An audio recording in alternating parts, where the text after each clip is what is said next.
This video is brought to you by... Don't ever let them put you in a box. Don't ever let them predict your next move. And most of all, don't ever stop motivating them. Cool green clothing, top of the line men's beard oil, coming soon. Oh yeah, and by the way, if you ain't cool and getting the green, you're in the way. And that's just basic. What's going on, YouTube, fam? It's your boy Tony 2 times, and we back with another episode of the Baltimore Way, man. Before I start, be sure to tap that like button. Definitely watch this video to the end to hear the full story and all the details in the case. For the day one fam, y'all already know it's all love. Thanks for tuning back into another episode. If you're new to the channel and you feeling the content, feel free to subscribe. Definitely hit that notification bell so you can be notified every time we drop a new video. Oh yeah, definitely share the channel with your peoples. Everybody is welcome. Let's get right into the story.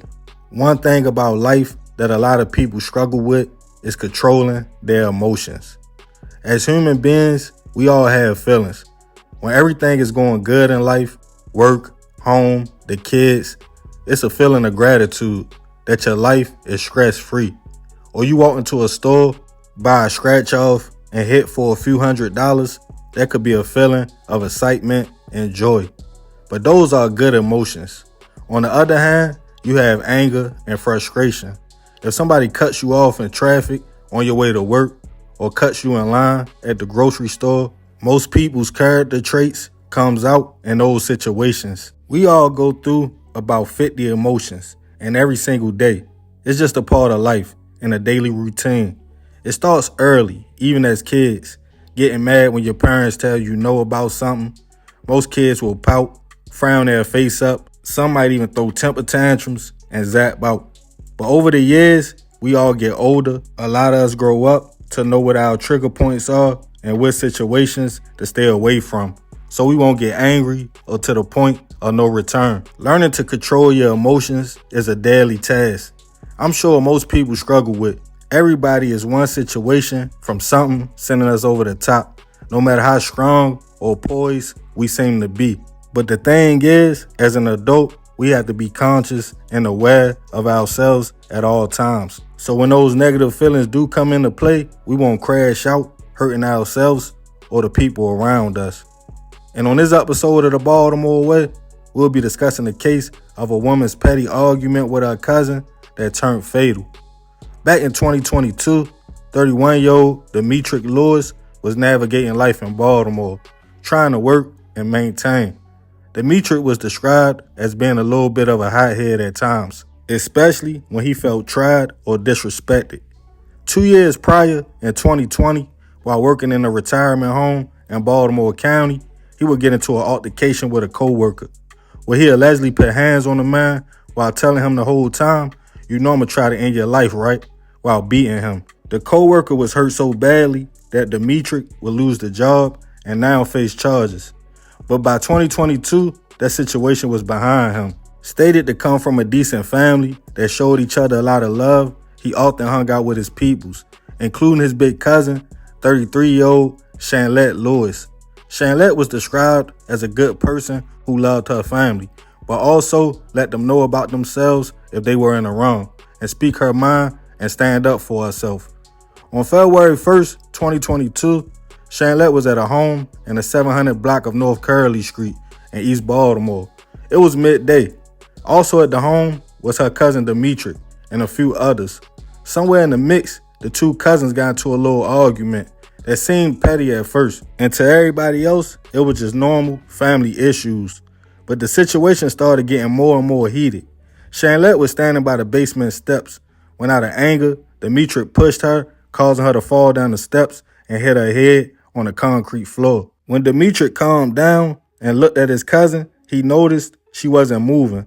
In an attempt to help the situation, he picked her up, carried her upstairs, and dragged her to the front door so that she could be found. But out of fear of what he did, he ran out the house without calling police. But after seeing the situation, other people in the house called.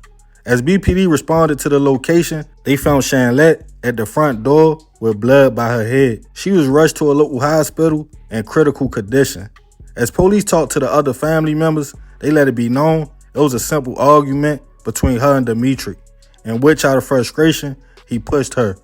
At first, her situation seemed stable, but 2 days later, unfortunately, the situation would take a turn for the worse when Shanlette would pass away from blunt force trauma to the head. A warrant was put out for Dimitri, and he was soon picked up and charged with first-degree hit and taking the life of his own cousin. As a family member talked to the news who didn't want to be identified, he stated Shanlette was a good person who didn't deserve to lose her life that way at all. But he also stated he didn't think Dimitri meant to take his cousin's life. It was just a heated argument that went too far, and that the two cousins loved each other, but that it was tough love out here in these streets. As the case started making its way to trial, the family was divided, as Shanlette's sister stated she was hurt to even be in the courtroom, and she hopes to one day forgive Dimitri, but right now, she just can't do it.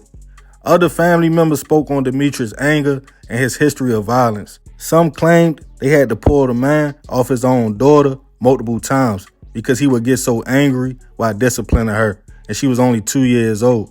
Dimitri spoke on his own defense, stating it was just a freak accident. He never meant to take his cousin's life. He apologized and stated he was glad to see all his family in attendance. But in a courtroom divided, some family members didn't believe the man was sincere. Dimitri's defense attorney argued there was no evidence or statement that shows he went to the home with intentions to take his cousin's life, and the push wasn't forceful at all. But the state claimed Dimitri had problems with bullying women and made threats to his cousin before pushing her, also referring to the still open case he had prior in Baltimore County about putting hands on his co-worker. In the end, the judge sentenced Dimitri to 9 years in prison, all suspended but 5 for manslaughter, as the charges was dropped down. During his time, he also has to attend anger management and mental health classes. Rest in peace to Shanlette. I send my prayers and condolences to the family. This is a prime example of how not being able to control your emotions can put you in a tricky situation. I don't think Dimitri meant to take the life of his cousin at all, but when you do things out of anger and your first choice is violence, you never know how things will play out. Now a young lady is gone, a family is divided, and Dimitri has to live with the fact he took his own cousin's life. Accident or not, nobody is perfect. I deal with myself on a daily basis and my temper, but I do know if there's any way I can get out the situation, walk away, think first, and clear my mind, I will, because anger is a one-way ticket to the grave or a jail cell. Y'all let me know what y'all think about the situation in the comments. Yeah, man, crazy story. Rest in peace, that young lady. I send my prayers to her family. But I ain't gonna talk too much more about this one. Like I said, y'all let me know y'all thoughts in the comments. I appreciate you if you made it to the end. Y'all already know it's all love, fam. This is another episode of the Baltimore Way. This your boy Tony 2 times. I'm out.